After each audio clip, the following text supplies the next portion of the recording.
So today we are making a banana bread, and I will add a twist to it, and we will call it a nutty banana bread because you're going to be incorporating some nuts inside so that it can just become tastier and more delightful when you put it in the mouth.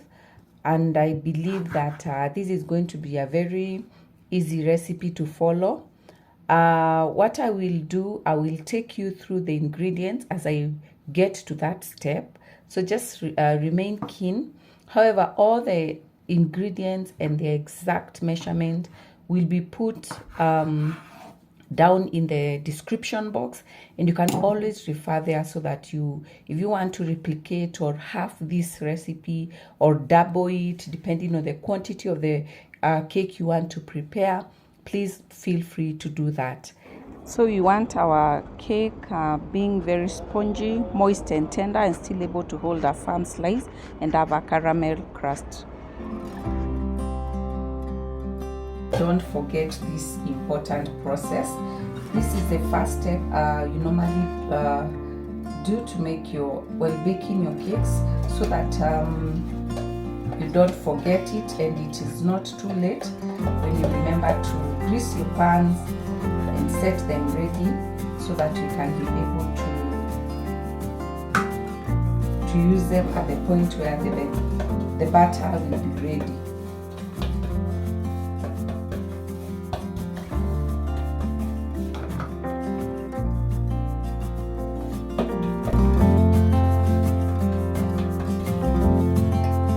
Particular one is ready. As you can see, it's well greased, and so having done this, I'll set this aside and then we proceed.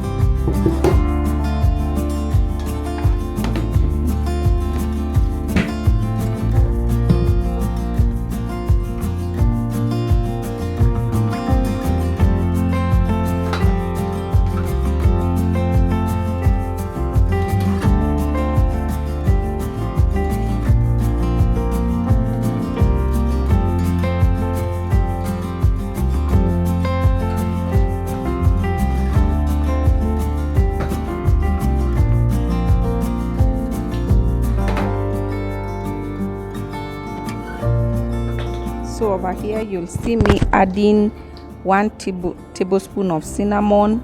I'll add 1 tablespoon of baking soda, not powder, baking soda. I'll also go and add just a 1/4 teaspoon of baking powder, because eventually at the end we are going to put a little bit of buttermilk, and this will help to balance the acidity in the cake.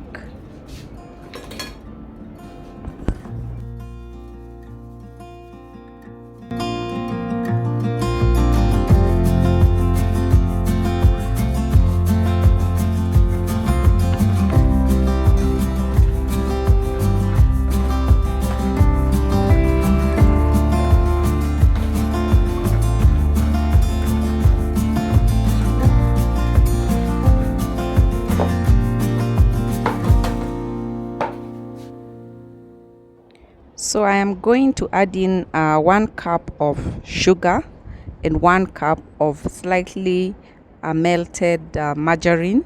I did this so that it can be faster for me when I'm working on it.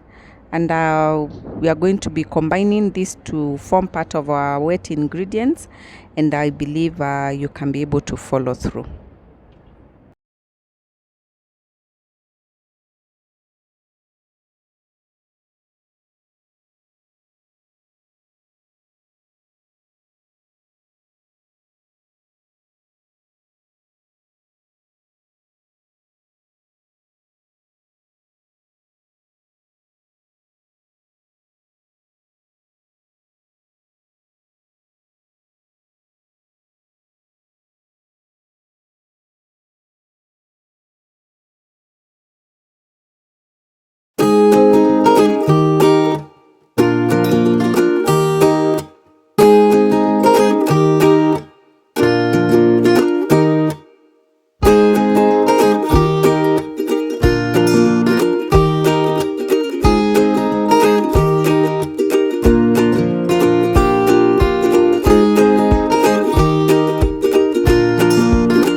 It's at this point we add in the roasted peanuts, and you just place them on top like I'm doing there, and eventually we are going to press them down so that they are not overexposed to the heat, and then as a result they become burnt. We don't want burnt offerings.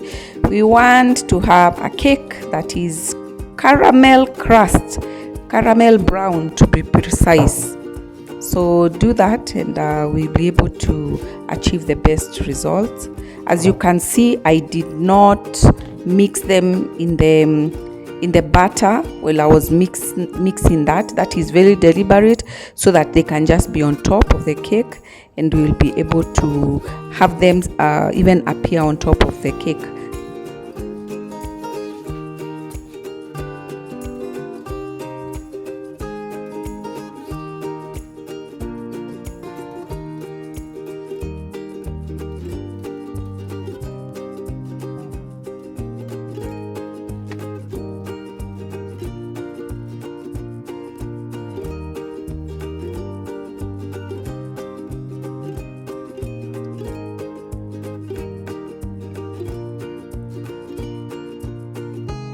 Thank you for keeping it here. I ask you to kindly subscribe so that we can grow together. Like this video so that it can be recommended to others, and click the notification bell so that when I post, you know.